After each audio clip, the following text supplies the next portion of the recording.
Chairperson Janet Yellen ने दिसंबर में ब्याज दरें बढ़ाने के दिए संकेत। अमेरिकी बाजार लेकिन रिकॉर्ड ऊंचाई पर। एशियाई बाजारों की मिलीजुली शुरुआत और एसजेएक्स निफ्टी में सुस्ती। कैश का संकट जल्द होगा खत्म। जेटली का ऐलान, एटीएम में 500 के नए नोट मिलने शुरू, लेकिन सिर्फ 2000 रुपए तक ही नोटबंदी होगी। अरुण जेटली के वादे पर पूर्व वित्त मंत्री पी चिदम्बरम को भरोसा नहीं। नोटबंदी को बताया गलत फैसला, कहा कृषि क्षेत्र को होगा सबसे ज्यादा नुकसान। एटीएम और बैंक पर लंबी लाइन को कम करने की एक और सरकार की कोशिश। आज से पेट्रोल पंप पर कैश निकालने की सुविधा। 2000 रुपए कैश निकालना होगा संभव। मिस्त्री को हटाने की चर्चा के बिना ही टाटा सन्स बोर्ड की बैठक हुई खत्म, लेकिन डायरेक्टर पद से मिस्त्री की छुट्टी के लिए टीसीएस ने बुलाई 13 दिसंबर को ईजीएम। और माइक्रोसॉफ्ट संस्थापक बिल गेट्स ने की डिजिटल इंडिया मुहिम की तारीफ। भारत में ऑनलाइन हेल्थ केयर सुविधाओं पर गेट्स का फोकस।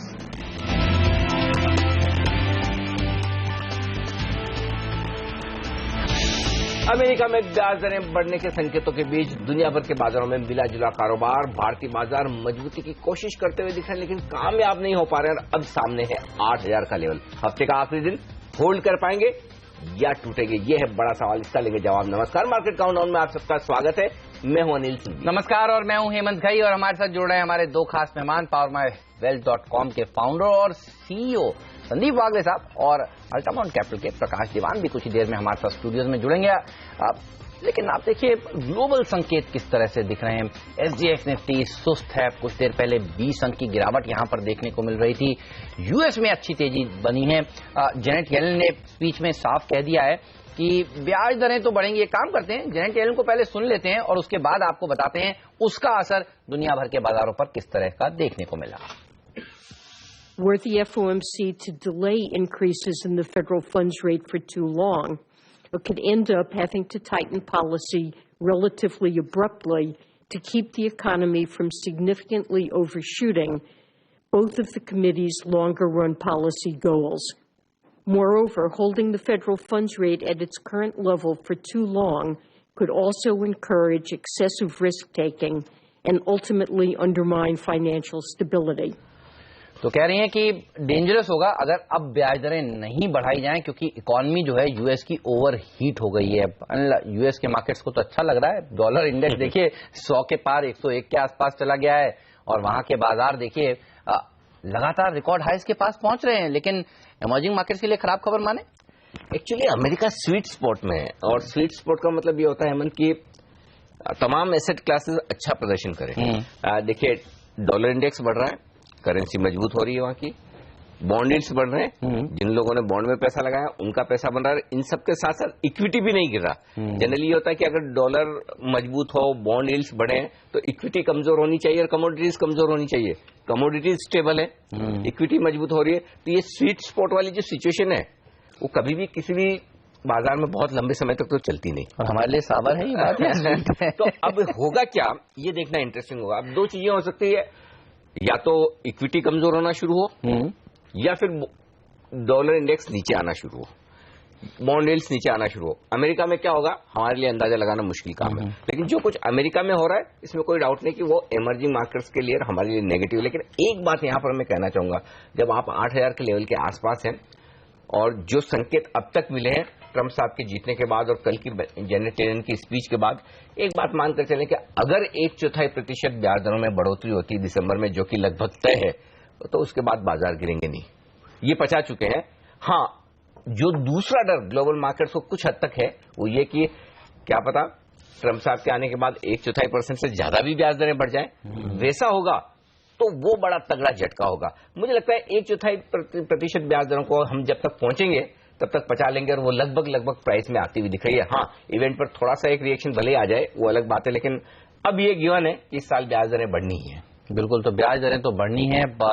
अब आपने जो शब्द कहा उसको हम कह रहे हैं कि पचा लेंगे, यानी अगले कुछ दिन थोड़े मुश्किल भरे रह सकते हैं इमर्जिंग मार्केट्स के लिए क्या, और भारत को आज किस तरह से ट्रेड करना चाहिए? अगले कुछ दिन मुश्किल भरे तब रहेंगे जब डॉलर इंडेक्स मजबूत रहे, ब्याज दरों की वजह से नहीं। अगर हम कमजोर होंगे तो डॉलर इंडेक्स की वजह से, अगर डॉलर इंडेक्स आपको 100 के नीचे फिर आके टिकता हुआ नजर नहीं आए तो फिर बाजारों के लिए ऊपर टिकना मुश्किल काम है। लेकिन जेनेट येलन के इन बयानों के बाद तो देखिए 100 वाला 101 हुआ है, तो डॉलर इंडेक्स को तो सपोर्ट दे रहा है जेनेट येलन के बयान। देखिए डॉलर इंडेक्स मजबूत है, मजबूत रहेगा। अगर ये नीचे आता है तो मैं अब ब्याज दरों को लेकर चिंतित नहीं हूं, कोई भी नहीं है, क्योंकि ब्याज दरों का सबको पता है कि अब ये बढ़ना तय है, डेटा में भी है, स्टेटमेंट्स में भी है, ट्रम्प साहब के आने के बाद ही है। तो अल्टीमेटली मार्केट्स आगे ड्राइव कैसे करेंगे, और मार्केट्स बॉन्ड यील्ड्स और करेंसी मार्केट ड्राइव करेंगे, इसलिए नजर मेरी अब वहां पर है। जहां तक भारतीय बाजारों का आज सवाल है, 8000 सबसे अहम लेवल है बाजारों के लिए और हम उसके बेहद नजदीक पहुंचते हुए दिख रहे हैं। और मेरी राय यही होगी कि 8000 के आसपास मंदी न करें, बल्कि एक बार की शॉर्ट पोजीशन को काटा जाए। अगर आप में थोड़ी सी रिस्क लेने की ताकत है तो वहां पर तेजी भी की जा सकती है, लेकिन बेहद स्ट्रिक्ट स्टॉप लॉस के साथ। वो इसलिए कि जिस लेवल को आप बहुत अहम मानते हैं, बड़ा सपोर्ट मानते हैं, अगर किसी भी वजह से वो सपोर्ट टूटे, उसके नीचे आप चले जाएं, हफ्ते का आखिरी दिन है, किसी भी वजह से 8000 के नीचे की क्लोजिंग मिलती हुई दिखे, तो फिर नीचे की रिस्क आपके लिए बड़ी खुलती हुई नजर आती है। क्योंकि किसी तेजी और मंदी दोनों ही तरह के बाजार में ऊपर और नीचे के कोई भी लेवल सेफ नहीं होते, हर लेवल टूटते हैं, ऊपर के भी टूटते हैं, नीचे के भी टूटते हैं। तो लेवल्स जो अहमियत वाले हैं उनका टूटना काफी आगे चलते हुए इंपॉर्टेंट हो जाता। तो अगर 8000 के नीचे बंद होते हुए दिखे तो ज्यादा दिक्कत की बात है। अदरवाइज आज कमजोर खुले, 8000 के जितना नजदीक आप खरीद पाए मेरे ख्याल से वो ठीक रहेगा। निफ्टी की ट्रेडिंग रेंज बेहद साफ दिख रही है, नीचे 8000 सपोर्ट है और 8200 को पार करने के लिए निफ्टी तैयार नहीं है। तो इस 200 पॉइंट की रेंज में भारी उतार चढ़ाव के साथ आपको कारोबार करना है। कल ही की तरह ठीक आज भी वही रणनीति होगी, बाजार की चाल के विपरीत ट्रेड करें। मुश्किल काम होता है, आसान नहीं है, स्टॉप लॉस स्ट्रिक्ट लगाने होते हैं। तो बजाय आप इंतजार करें बाय या सेल ट्रिगर आने का, चाल के विपरीत इंपॉर्टेंट सपोर्ट या रेजिस्टेंस पे शॉर्ट करने की कोशिश करें, ये ज्यादा सही रणनीति हो सकती है। अब करना क्या है, अगर कमजोर शुरुआत हो, जितना 8000 के नजदीक निफ्टी को आप खरीदेंगे उतना सेफ रहेंगे। 50 पॉइंट नीचे 7950 पर स्टॉप लगाना है, 8075 8100 के टारगेट के लिए। दूसरा तरीका यह कि ज्यादा मजबूती हो जाए, 8150 के आसपास आप पहुंचे तो वहां तुरंत शॉर्ट कर दीजिए। 8200 का स्ट्रिक्ट स्टॉप लॉस लगाकर, लगता नहीं 8200 के पार निकलकर निफ्टी टिकने की जल्दबाजी में। हम वायदा कारोबार के डेटा डिस्कस करेंगे तब बताऊंगा। 8075 से 8050 के लेवल फिर से आपको आते हुए दिख सकते हैं, वहां पर आपको शॉर्ट्स कवर करना है। बैंक निफ्टी ये भी अहम सपोर्ट लेवल के आसपास आता दिख रहा है, तो 18850 के स्टॉप लॉस के साथ बैंक निफ्टी में खरीदारी करनी चाहिए। 19000 के आसपास मिले बहुत ही अच्छी बात है 19300 के लक्ष्य के लिए। और दूसरा तरीका यह कि थोड़ा ऊपर में बेचे 19500 के स्टॉप लॉस के साथ 19000 के लक्ष्य के लिए। आज 2 सेक्टर मैंने पॉजिटिव साइड पर चुने, पीएसयू बैंक्स और शिपिंग स्टॉक्स। बैंकिंग स्टॉक आज के ट्रम्प कार्ड होंगे, बैंक से मजबूती दिखाएंगे और बैंक से कमजोरी दिखाएंगे, लेकिन ज्यादा संभावना दिख रही है कि बैंक्स एक उछाल के लिए तैयार होते हुए दिख रहे हैं इंपॉर्टेंट सपोर्ट के आसपास। तो अगर रिकवरी आनी है तो वहीं से आएगी और बाजार की चाल के लिए निफ्टी के बजाय बैंक निफ्टी की तरफ ज्यादा देखें आप। चलिए, एटीएम्स और बैंक्स के बाहर जब तक लंबी कतारें लगी रहेंगी, यानी बैंकिंग शेयर अच्छा प्रदर्शन दिखाते रहेंगे और भारतीय बाजारों का मूड और सेंटीमेंट कमजोर होता रहेगा, ये तो कम से कम इस समय समझ में आ रहा है। लेकिन चलिए पूछते हैं कि निफ्टी के लिए आज कौन से लेवल्स इंपॉर्टेंट हैं। बागले साहब हमारे साथ जुड़ चुके हैं। बागले साहब गुड मॉर्निंग। ये बताइए, जो ब्रेक्जिट के लोस थे 7927 के आसपास के, वहां तक आपको आता हुआ दिख रहा है क्या बाजार? मंदी हो सकती है आगे आने वाले दिनों में, क्योंकि आपने वेशभूषा भी वैसी पहन रखी है। ये बताइए कैसे ट्रेड करेंगे आज मार्केट को? Good morning Hemant, good morning Anil ji. Good morning. 7927 I think वो लेवल आप जो कह रहे हैं, मुझे वहां पर उसके नीचे क्लोज होते हुए नहीं दिखता है। शायद इंट्राडे एक हाथ टेक पैनिक में हो जाए और मेरे हिसाब से उसके आसपास बॉटम होना चाहिए। ओके। तो मैं हमारे इन्वेस्टर्स को ये राय दे रहा हूं कि आप बाइंग करें, क्योंकि एब्सोल्यूट बॉटम कोई नहीं पकड़ता। लेकिन अगर आप ट्रेडर हो, एफएनओ ट्रेडर हो स्पेसिफिकली, तो अभी भी सेल ऑन राइज का मार्केट है। अनिल जी ने जो रेंज कही है 8200, उसके आसपास तो मुझे नहीं लगता है। 8100 भी आता है तो बेचना चाहिए। और एक बार मुझे लगता है 8000 टेस्ट करेगा, पैनिक करेगा, सब लोग 7500 की बात करेंगे और कहीं ना कहीं तभी बॉटम बन सकता है। तो एज एन इन्वेस्टर मैं बिल्कुल बाय करने की सलाह दूंगा, क्योंकि आपको और ऐड करने की, लेकिन ये कहना ईजी है। एज अ ट्रेडर हिम्मत नहीं करनी चाहिए, और कभी कभार आई थिंक अनिल जी बार बार कहते रहते हैं कभी कभार बाहर बैठना चाहिए। ये वन ऑफ दोज टाइम्स है, शायद कुछ दिन कुछ हफ्ते। ठीक बात है।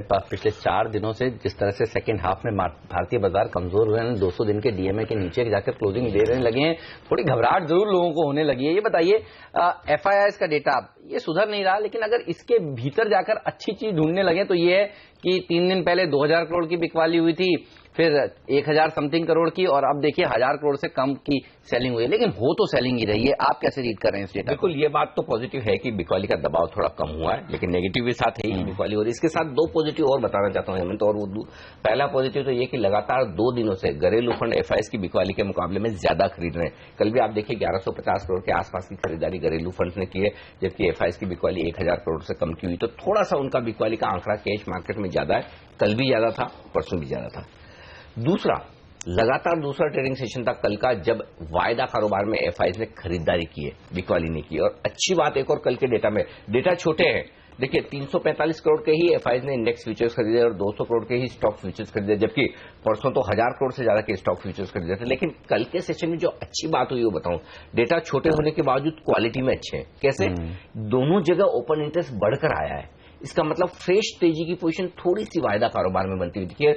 परसों जब हम परसों के डेटा के दम पर कल जब हम बात कर रहे थे कि एक शॉर्ट कवरिंग का मामला बनता है, और कल काफी वक्त भारतीय बाजार में हरे निशान में बिताया, आप आधा घंटा छोड़ दें, 1 घंटा छोड़े तो, और उसकी वजह यही है कि वायदा कारोबार में बिकवाली का दबाव कम हो रहा है, एफआईएस की शॉर्ट कवरिंग हो रही है, फ्रेश खरीदारी होती दिख रही है। तो इन डेटा के दम पर मैं ये कहूंगा कि बाजार एकदम से टूटने के लिए तैयार नहीं है, और कोई बड़ी बात नहीं अगर आप एक बार हरे निशान में भी खुलते हुए देख लें बाजार को। लेकिन मैं ये चाहता हूं बेहतर ये होगा आप खुले नीचे और उसके बाद बढ़े। हो क्या रहा है, पिछले 2-3 दिनों से आप खुल मजबूत रहे और उसके बाद दिन के लो पर जाकर बंद होते हैं, तो वो थोड़ा सेंटीमेंट खराब करने वाला है। तो बेहतर तो ये हो जाए कि जो हम बागी साहब भी कह रहे हैं, और मैं भी मानता हूं कि 7925 और 8000 ये 75 पॉइंट की रेंज बहुत स्ट्रॉन्ग सपोर्ट है बाजार के लिए, और वहां पर बाजार पहुंचे। पुट कॉल रेशियो ओवरसोल्ड के नजदीक होने की तैयारी में जो हम अभी डिस्कस करेंगे, और वहां पर आप खरीदारी करके फिर आराम से एक बाउंस बैक के लिए प्ले करें। तो ओवरऑल डेटा कमजोर है, लेकिन सुधर रहे हैं धीमे धीमे। चलिए, धीरे धीरे सुधार देखने को मिल रहा है डेटा में, लेकिन बागले साहब के कॉल्स तो देखिए अभी भी मंदी वाले ज्यादा हैं। बागले साहब वैसे दिल से बुल हैं, लेकिन जब मंदी वाले कॉल देते हैं तो लगता है कि मार्केट में थोड़ा लोग अभी अनकंफर्टेबल हैं। तो तीनों मंदी वाले कॉल पहले बताइए, कहाँ कहाँ बेचना है आज? हेमंत, मैं एक मंदी वाला और एक तेजी वाला पहले बताऊंगा, ठीक बात है। क्योंकि वो तेजी वाले कॉल में मुझे स्ट्रेंथ लग रही है, और वो मैं पहले मैं मंदी वाला कॉल बताता हूँ। मेरा पहला सेल है भारती, जिसमें कल काफी बेरिशनेस देखने को मिला, प्राइस और वॉल्यूम ब्रेकडाउन देखने को मिला। तो ये हम 304 के स्टॉप लॉस से बेच सकते हैं फॉर अ टारगेट ऑफ 283। और एज अ कॉन्ट्रा मैं उसके साथ पावर ग्रिड के साथ बाय करके जाना चाहूंगा, मुझे इसमें काफी स्ट्रेंथ लग रही है। और मार्केट में इंट्राडे अपॉर्चुनिटी आते हैं, और जैसे अनिल जी कह रहे हैं अगर आज नीचे ओपन होकर बाइंग ये मिला तो आई थिंक ये स्टॉक आउट परफॉर्म करेगा। तो 186 का स्टॉप लॉस होगा, 207 का 1 या 2 दिन का टारगेट होगा। ओके, तो भारती एयरटेल बेचें, पावर ग्रिड खरीदें। 2 और सेल कॉल्स हैं, वो वागले साहब से थोड़ी देर में जानेंगे, लेकिन पहले पूछ लेते हैं अनिल से कि एफएनओ के क्यूज कैसे लग रहे हैं। पुट कॉल रेशियो ओवरसोल्ड की स्थिति में आ गया है, कहां पहुंच गया? उसके बेहद नजदीक है। परसों 0.73 था, कल 0.76 आया, आज फिर से 0.74 पर है, यानी कि आप बहुत नजदीक हैं। और इंट्राडे में हो सकता है आप 0.7 के नीचे भी पहुंच जाएं, लेकिन आज लग नहीं रहा कि इंट्राडे में, क्योंकि आज पैनिक वाली सिचुएशन नहीं, मामूली कमजोरी की सिचुएशन है। तो मुझे लगता है अगर कमजोर खुले, put call ratio 2-3 basis point और गिर जाए तो वो लेवल है। देखिए कॉम्बिनेशन चाहिए मुझे, पुट कॉल रेशियो का ओवरसोल्ड जोन और एफएनओ में पुट ऑप्शन में हाईएस्ट ओपन इंटरेस्ट, ये दोनों जिस जगह मिले वो जगह होता है स्क्रीमिंग बाय शॉर्ट कवरिंग के लिए, और वो आ रहा है, ऐसा लग रहा है मुझे। तो अगर आज किसी भी वजह से पैनिक मचे, 8000 के आसपास आप निफ्टी देखें, पुट कॉल रेशियो को 0.68 0.70 के आसपास देखें, आंख बंद करके खरीद लीजिए।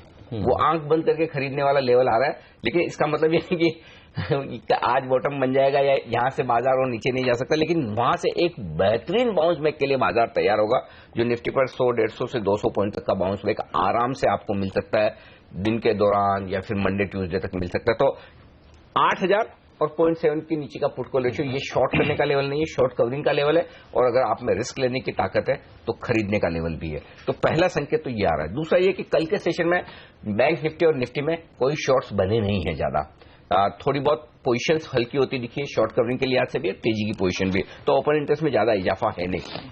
अब जो निफ्टी पर लेवल्स नजर आ रहे हैं 8000 के लेवल पर 53 लाख शेयरों का ओपन इंटरेस्ट है पुट में, तो जाहिर सी बात है आप उसे आसानी से तोड़ेंगे नहीं, लेकिन रिस्क एक ही होती है कि जिस लेवल पर सबसे ज्यादा इतनी पोजीशन बनी हुई है, 53 लाख शेयरों की पोजीशन कम नहीं है, अगर किसी भी वजह से हफ्ते के आखिरी दिन आप 8000 के नीचे बंद होते हैं तो आपके लिए रिस्क बड़ी खुलती दिखती है अगले हफ्ते के लिए, तब आप बची खुची अपनी तेजी की पोजीशन को भी कम कर लें।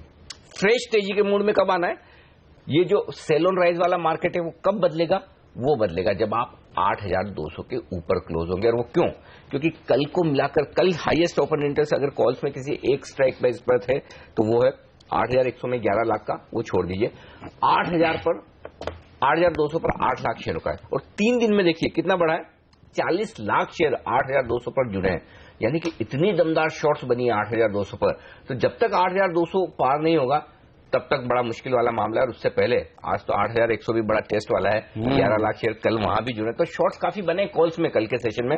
तो 8000 और 8200 बेहद साफ crystal clear trading range Nifty की नजर आ रही है। इस रेंज के जिस तरफ बाहर निकले 8200 के ऊपर आप निकल गए तो आप मान लीजिए कि आप करेक्शन पूरा कर चुके हैं।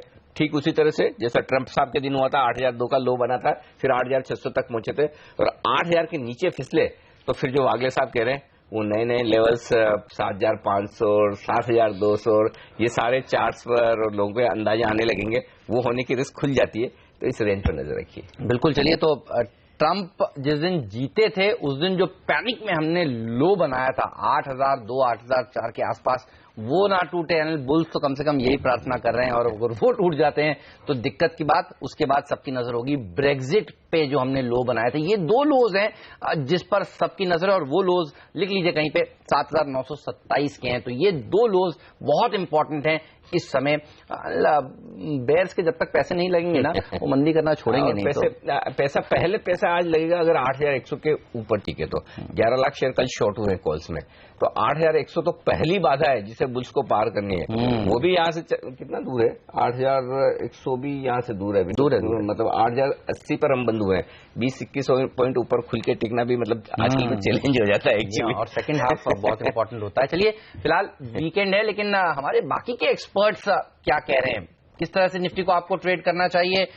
प्रकाश देवान जी भी स्टूडियो में आ गए हैं, माइक अप हो रहे हैं, उनसे भी पूछेंगे कि कौन से स्टॉक्स उनको पसंद है। वागले साहब के अभी 2 बिकवाली के आइडियाज और हैं, और कौन से वो 5 स्टॉक्स हैं जहां पर खबरों के दम पर दिखेगा एक्शन, इस सब पर बात करेंगे ब्रेक के बाद।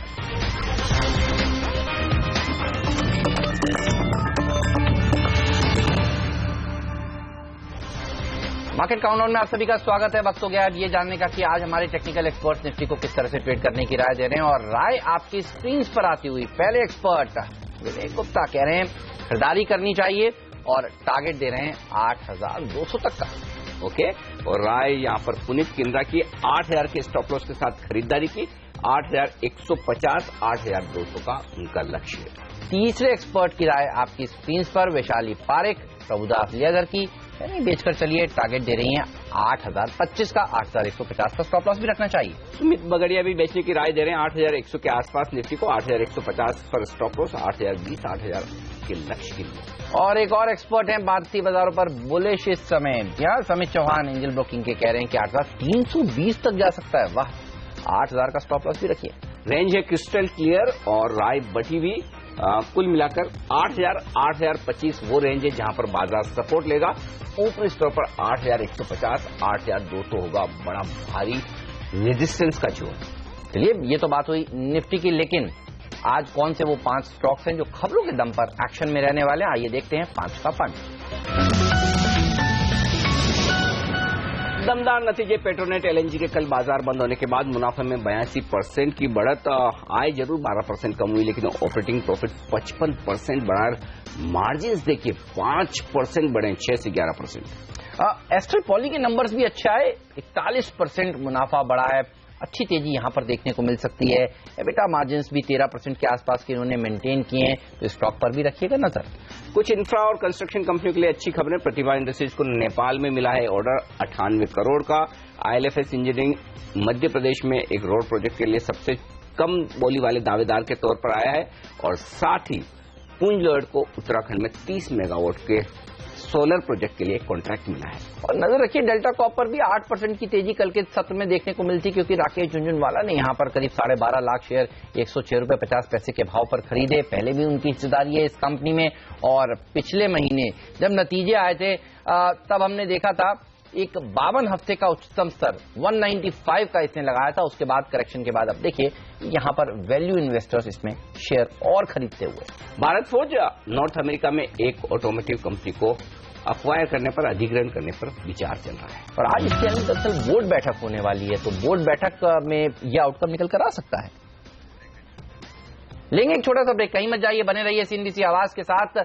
ब्रेक के बाद हम आपको बताएंगे कि प्रकाश दीवान जी कहां कर रहे हैं खरीदारी करने की राय।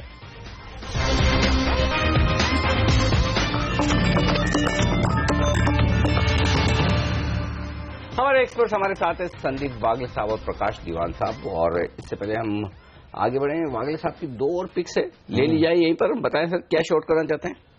Anil ji, container corporation of India में एक बेरिश पैटर्न बना है, मैं इसको शॉर्ट करने की सलाह दूंगा। स्टॉप लॉस होगा 1281, टारगेट होगा 1180, और BML पिछले कई हफ्तों से स्ट्रेंथ लूज कर रहा है, मैं इसमें भी शॉर्ट करने की सलाह दूंगा 853 के स्टॉप लॉस से फॉर ए टारगेट ऑफ 750, और ये 2 या 3 दिन का व्यू है। तो चलिए, तो BML में गिरावट देखने को मिलेगी, और कंटेनर कॉर्पोरेशन ऑफ इंडिया के जो नंबर इस हफ्ते आए वो भी बहुत कमजोरी भरे आए, और ये शेयर तब से देखिए धीरे धीरे नीचे की तरफ फिसल रहा है और नीचे जा सकता है। प्रकाश दीवान जी हमारे साथ जुड़े हुए हैं, उनसे जानेंगे उनकी राय बाजार पर भी और उनके शेयर कौन से उनको पसंद है।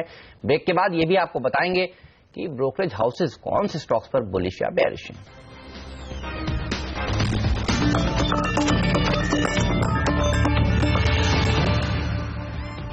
स्वागत है आप सभी का CNBC आवाज पर। आप देख रहे हैं मार्केट काउंटडाउन। कल बाजार बंद होने के बाद पेट्रोनेट एनर्जी ने क्या जबरदस्त नतीजे दिए, और देखिए नतीजों के बाद ब्रोकरेज हाउसेज अब लक्ष्य भी बढ़ा रहे हैं इस स्टॉक के लिए। कौन से ब्रोकरेज हाउस ने कितना लक्ष्य बढ़ाया है, चलिए यह सवाल जवाब दे रही है नियति। नियति हमारे साथ जुड़ चुकी है। नियति बताइए। जी हाँ, शानदार नतीजे, और जाहिर सी बात है लक्ष्य ज्यादातर ब्रोकरेजेस ने बढ़ाए हैं। आज स्टॉक पॉजिटिवली रिएक्ट करेगा ऐसा मानना है गोल्डमैन सैक्स का। सिटी मेंटेन करा अपना बाय का रेटिंग, और टारगेट प्राइस इन्होंने 422 का दिया है, ये सबसे अग्रेसिव टारगेट है। 21% का अपसाइड पोटेंशियल ये देख रहे हैं। दाहेज के वॉल्यूम्स बहुत स्ट्रांग आए हैं। इनफैक्ट डॉयचे बैंक कह रहा है कि एबिटा इनका हाईएस्ट था अब तक का, रिकॉर्ड हाई इन्होंने एबिटा क्लॉक किया है। निवेश करने की सलाह आपको दे रहे हैं। टारगेट प्राइस इन्होंने 14% बढ़ाया है, और अब इसे बढ़ा करके इन्होंने 415 का कर दिया है। 19% की अपसाइड पोटेंशियल ये देख रहे हैं। इनफैक्ट ये अगले 2 साल के EPS अनुमान कंपनी के भी 4% और 13% बढ़ा रहे हैं। ओके, तो पेट्रोनेट LNG पर अपग्रेड आते हुए दिख रहे हैं यहाँ पर सिटी की तरफ से भी और डॉयचे बैंक की तरफ से भी। बताएं नीति, और कौन सी रिपोर्ट्स हैं आपके पास? आजकल एक ही थीम चल रही है अनिल जी, डिमोनेटाइजेशन, और उस पर काफी सारी रिपोर्ट्स हैं। इनफैक्ट मैक्वारी की एक लंबी चौड़ी रिपोर्ट है। जितने भी स्टॉक्स में अब तक गिरावट आई है, स्पेसिफिकली ऑटो सेक्टर में हो या कंज्यूमर स्टेपल्स में हो या कंज्यूमर ड्यूरेबल्स में हो, उस पर अब एक बाय यानी एंट्री पॉइंट ये देख रहे हैं, गिरावट में निवेश करने की सलाह दे रहे हैं। लेकिन प्रॉपर्टी सेक्टर पे खराब असर लंबे अवधि तक इम्पैक्ट करेगा ऐसा मानना है डॉयचे बैंक का।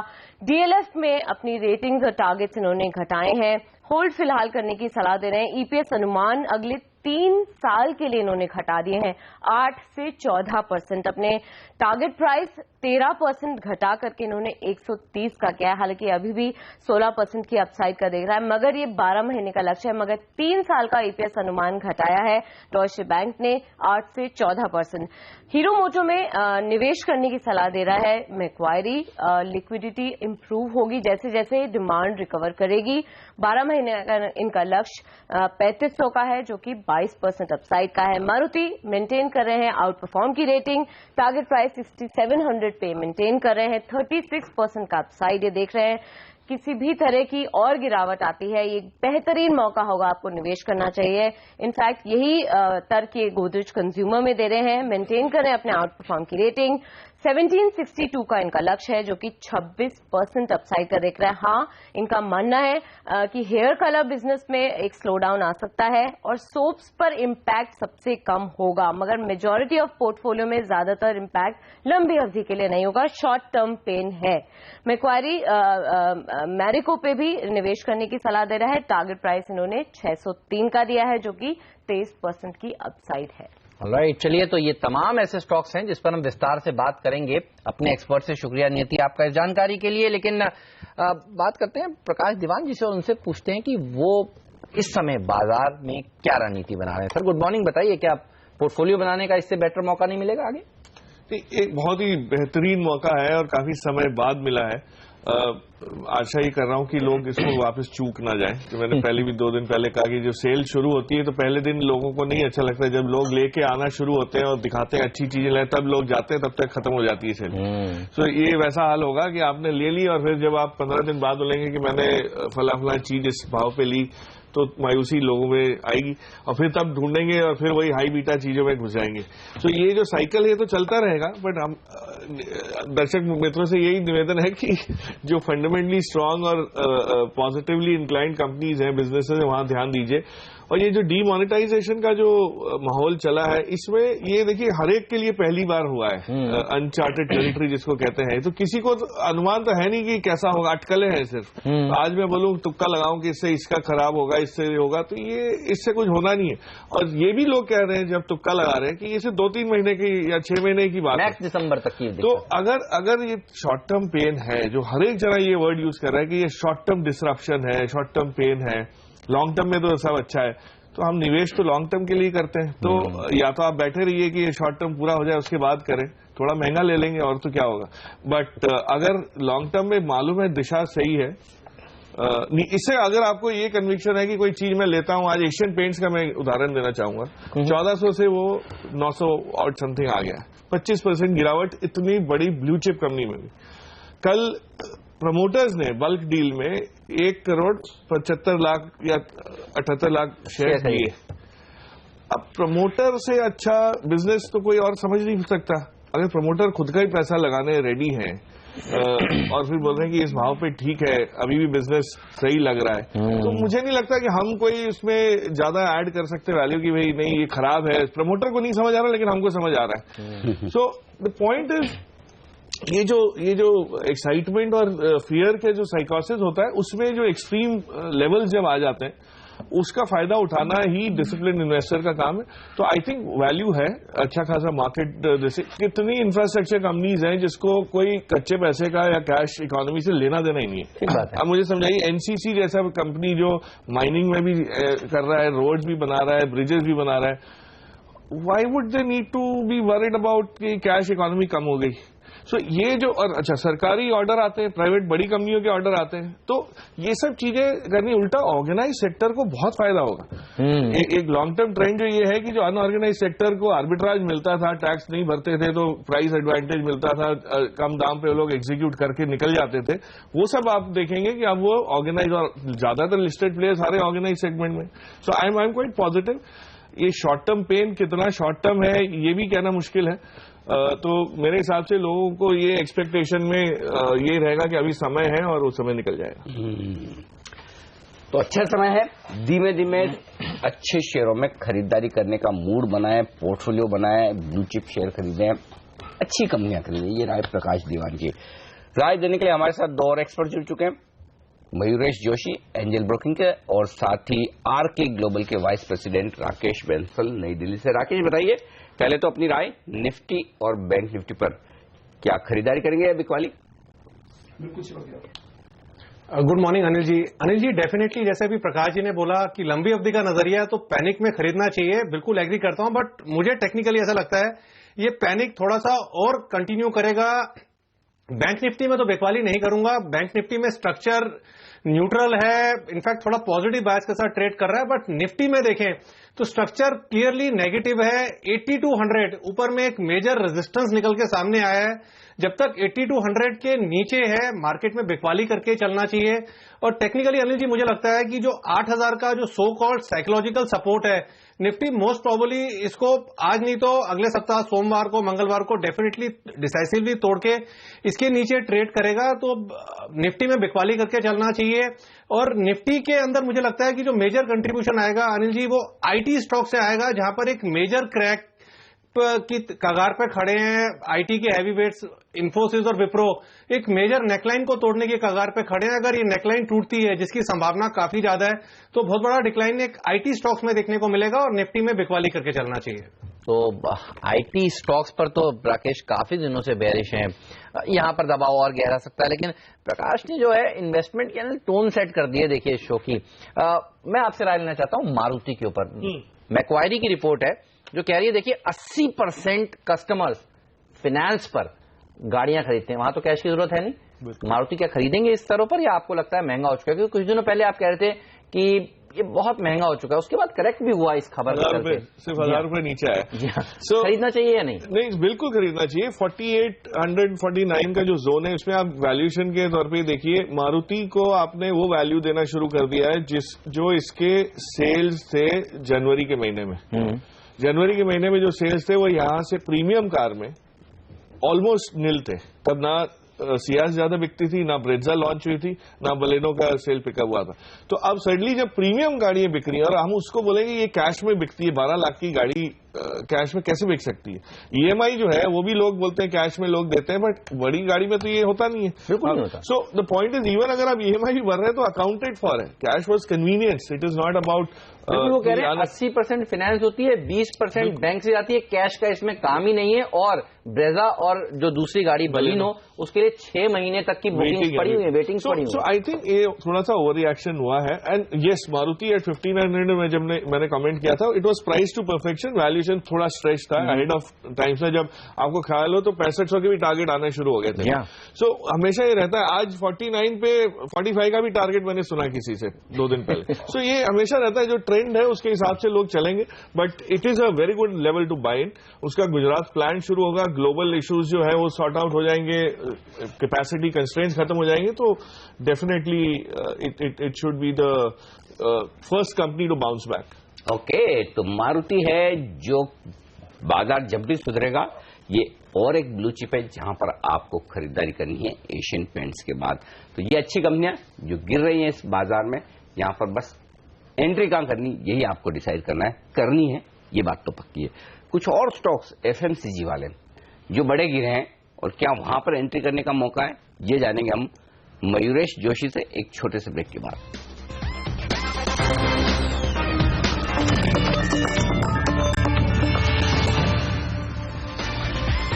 संदीप वागले साहब हमारे साथ है, प्रकाश दीवान, मयूरेश जोशी, राकेश बंसल, और अब वायदा कारोबार की रणनीति देने के लिए हमारे साथ सेंक्टम फाइनेंशियल्स के आशीष चतुर्मुथा भी कार्यक्रम में शामिल हो चुके हैं। आशीष, आपका भी स्वागत है। आपसे मैं राय लूंगा, उससे पहले एक मयूरेश का व्यू लिया जाए।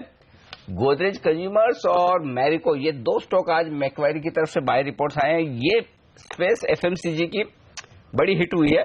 पीटर एंड शेयर, मयूरेश, इस डर से कि ये नोट बैन होने से कंजम्पशन पर बड़ा असर पड़ेगा, तो क्या ये स्टॉक्स भी खरीदने के लेवल पर आ गए?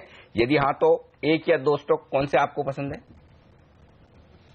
मॉर्निंग अनिल जी, मेरे ख्याल से आई थिंक जो एक अर्निंग्स हिट आ सकता है because of the short term distortions Q3 के नतीजे में बिल्कुल देखने मिल सकता है, both in terms of volume and value growth. तो मेरे ख्याल से I think the kind of money supply, एक जो नॉर्मलाइजेशन का एक प्रोसेस हम सोच के चल रहे हैं over the next few week, जैसे वो जारी होता है, आई थिंक ये सारे जो डिस्क्रिशनरी स्पेंडिंग वाले स्टॉक्स हैं, इनके जो सेलिंग प्राइसेस रहते हैं और जो यूनिट्स रहते हैं, इसमें कुछ आई थिंक बहुत खास बदलाव आएगा नहीं मेरे ख्याल से। दूसरी बात आई थिंक अगर आप देखें कि I think even these players have introduce small packets. तो अगर हम सैशेज की बात करें तो आई थिंक काफी लोगों ने इनोवेट करके छोटे छोटे सैशेज और स्मॉल सेलिंग यूनिट्स निकाले हैं। थर्ड, आई थिंक कुछ हद तक आई थिंक वैल्यूएशंस शायद प्रीमियम पे चल रहे थे compare to the markets, and with the correction I think थोड़ी पी कॉन्ट्रैक्शंस बिल्कुल आ गई है। तो जो बिजनेसेस में स्ट्रॉन्ग मोड्स हैं, जहां पे I think strong business viability है, विजिबिलिटी है, मेरे ख्याल से आई थिंक हर एक डिक्लाइन पे लेना चाहिए। मेरे ख्याल से पे Marico I think qualitative stock अगर आप देखें, Parachute, Saffola, value added health, hair oils, I think they have been doing exceedingly well. Parachute में थोड़ा प्रेशर हमें बिल्कुल देखने मिल रहा है in terms of pricing and volume growth, but वो नॉर्मलाइज होना चाहिए after the next 1-2 quarters. Similarly अगर मैं इमामी की बात करूं, I think it is extremely well placed. Godrej consumer is equally well placed. Hair colour हो, इंसेक्टिसाइड्स हो, those businesses should normalize in volume and value terms. तो मेरे ख्याल से आई थिंक एवरी डिक्लाइन एक लॉन्ग टर्म बाइंग अपॉर्चुनिटी बिल्कुल बनती है, and because P valuations contract हुए हैं, आई थिंक एंट्री पॉइंट्स अगर स्टॉक करेक्ट होते हैं लॉन्ग टर्म इन्वेस्टर्स के लिए बिल्कुल वायबल ऑप्शंस हो जाएंगे। ओके, चलिए, तो लंबी अवधि में ये शेयर भी बढ़िया है, लेकिन क्या टू व्हीलर स्टॉक अच्छे हैं? प्रकाश, आप बताइए।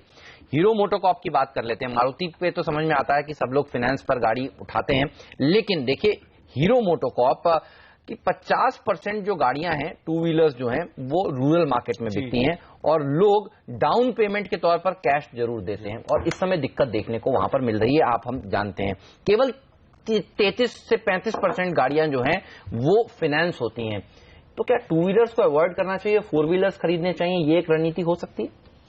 नहीं, टू व्हीलर्स में असर थोड़ी सी कायम ज्यादा अवधि के लिए रह सकती है। उसके दो कारण हैं। एक तो लो वैल्यू टिकट आइटम होने की वजह से कैश का कंपोनेंट परसेंटेज वाइज ज्यादा रहेगा। दूसरा, ये जैसे ही किसी के पास पैसा आता है तो पहले इसका डिसीजन लिया जाता है, क्योंकि सिर्फ 50,000 की लागत है, गाड़ी में 5 लाख। एक और सीजन है, वो है इलेक्शन का। अब इलेक्शन के पहले नॉर्मली जो कार्यकर्ताओं को काम पे लगाने के लिए जो सबसे बड़ा इंसेंटिव रहता है वो होता है दोपहिया वाहन जिसको कहते हैं कि मिला तो आपने काम करना शुरू कर दिया, प्रमोशन सी हो जाती है कार्यकर्ताओं की। तो इसमें जो फंडिंग होती है वो भी काफी हद तक कैश ड्रिवन रहती है नेचुरली, क्योंकि इतनी सारे लोगों को दिलवानी एक साथ गाड़ी, तो वो सब में भी इम्पैक्ट अब पड़ेगा, क्योंकि सीजन वैसा था, समय थोड़ा सा नजदीक था। तो मेरे हिसाब से इसलिए हीरो को आप देखें तो मार ज्यादा पड़ा है जितना टीवीएस को नहीं पड़ा, या रॉयल एनफील्ड आइशर को इतना नहीं पड़ा। सो ये सब कारण की वजह से hero is in that spot right now, तो अभी उसको अवॉइड किया जा सकता है। और जैसे हमने कहा, फोर व्हीलर में रिवाइवल पहले आएगा, क्वालिटी ऑफ बिजनेस और सेल्स को देखते हुए Maruti is much better poised. In fact Mahindra में कमर्शियल व्हीकल होने की वजह से भी यही चीज एप्लीकेबल है। सही बात है। सो थोड़ा सा अभी अवॉइड किया जा सकता है, but definitely Maruti is better bet. Okay, Ashish, Nifty और बैंक निफ्टी, आपका क्या ट्रेडिंग कॉल है? क्या ओवरसोल्ड होने के नजदीक या कहीं सपोर्ट के नजदीक है? देखिए जी, बिल्कुल ओवरसोल्ड तो बाजार बना हुआ है, क्योंकि पुट कॉल रेशियो भी ऑलमोस्ट 0.80 के आसपास चल रहा है, और जब भी 0.90 के पास गया है तो वहां पर पे एक ओवरसोल्ड की टेरिटरी देखने को मिलती है। बट जहां तक मेरी समझ है, जिस तरह का डेटा हमें देखने को मिल रहा है, मुझे लगता है काफी वोलेटाइल रह सकता है बाजार। डेफिनेटली एक सपोर्ट के आसपास है, 8,000 एक बहुत क्रिटिकल सपोर्ट हो सकता है, क्योंकि एक पुट राइटिंग हम देख रहे हैं कि इतनी गिरावट के बावजूद भी पुट्स की जो शिफ्टिंग है वो नीचे अभी तक देखने को नहीं मिली। तो 8,000 एक इंपॉर्टेंट सपोर्ट है। मुझे लगता है थोड़ा पुल बैक आ सकता है, मे बी 8250 8300 तक का पुल बैक हमें देखने को मिले। बट ओवरऑल मुझे लगता है इस पुल बैक के अंदर में पोजीशंस को रिड्यूस करना सेफर रहेगा, क्योंकि अब जिस तरह से पुट कॉल रेशियो अगर से 1.10 के पास जाएगा तो वापस से मुझे लगता है सेलिंग प्रेशर ऊपर पे देखने को मिलेगा। तो रिकवरी रैली को 100-150 पॉइंट्स की अगर से आती है तो वहां पर थोड़ा पोजीशंस को रिड्यूस करना चाहिए। साल में पोजीशंस को रिड्यूस करना चाहिए। लेकिन डेल्टा कॉप, बागले साहब, इसका चार्ट देखकर बताइए ये कैसा लग रहा है? मुझे याद है जब अभी कुछ दिनों पहले इसके 26 अक्टूबर को नंबर्स आए थे, तब इस शेयर ने 195 रुपए का नया 52 वीक हाई लगाया था। उसके बाद तेज करेक्शन देखने को मिली जब डिमोनेटाइजेशन की खबरें आई, और अब यहां पर राकेश झुनझुनवाला ने कल 12.5 लाख शेयर खरीदे हैं। वो इस कंपनी के बोर्ड पर डायरेक्टर भी हैं और 10% की हिस्सेदारी भी ओन करते हैं। तो प्रमोटर कैटेगरी कह लीजिए या फिर इन्फॉर्म्ड कैटेगरी कह लीजिए, क्या खरीदेंगे ये सब चीजें देखकर या अवॉइड करेंगे? चार्ट क्या बता रहे हैं आपको? हेमंत, एक चीज कहना चाहूंगा कि 100 का एक स्ट्रॉन्ग सपोर्ट है, जो पिछली बार जब से वो ब्रेक हुआ था, आई थिंक ये स्टॉक 180 तक गया है। क्या? और उस लिहाज से ये लेवल अट्रैक्टिव है। लेकिन ये स्टॉक सेंटिमेंट के अगेंस्ट शायद नहीं चले। तो जब तक ये अनसर्टेनिटी है, मैं समझता हूँ एज ए ट्रेड अवॉइड करना चाहिए। लेकिन अगर आप बॉटम फिशिंग करना चाहते हो और अगर 100 के नीचे जाता है तो 80 तक जाएगा तो ऐड करने की ये रखते हो, तो मुझे लगता है ये वो एक्सट्रीम ओवरसोल्ड लेवल्स है और ऑन द अपसाइड ये 140 150 कुछ महीनों में जा सकता है, तो उस लिहाज से लेना चाहिए। ओके, तो 80 से 100 रुपए की रेंज होगी डेल्टा कॉर्प के लिए, जहां पर आपको करनी है खरीदारी। इन्हीं लेवल से तेजी शुरू हुई थी और अगर उन लेवल्स के आसपास मिले तो फिर एक अच्छा मौका बन सकता है। लेंगे एक छोटा सा ब्रेक और इस ब्रेक के बाद लौटेंगे, लेंगे हम आशीष चतुर्मुथा और राकेश बंसल से उनकी आज की टॉप ट्रेडिंग पिक्स। बने रहिए हमारे साथ।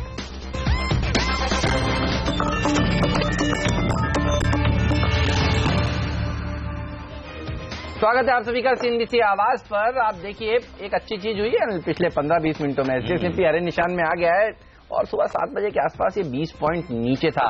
एशियाई बाजारों में दरअसल सुधार देखने को मिल रहा है। शंघाई देखिए अब कभी भी हरे निशान में आएगा। जापान का बाजार तो हरे निशान में था ही सुबह से, क्योंकि वहां की जो करेंसी है वो कमजोर हो रही थी। अब हांगकांग का मार्केट देखिए, स्ट्रेट टाइम्स देखिए, तो एशियाई बाजार थोड़ा सा मूड सुधारने का काम इस समय कर रहे हैं और 8,100 के आसपास भारतीय बाजारों की शुरुआत हो सकती है, ये संकेत मिल रहे हैं। चलिए जानते हैं एक्सपर्ट से कि कौन सा स्टॉक खरीदना चाहिए। एक शेयर जो मुझे कॉमन नजर आ रहा है, बागले साहब ने कुछ देर पहले कहा पावर ग्रिड खरीदें।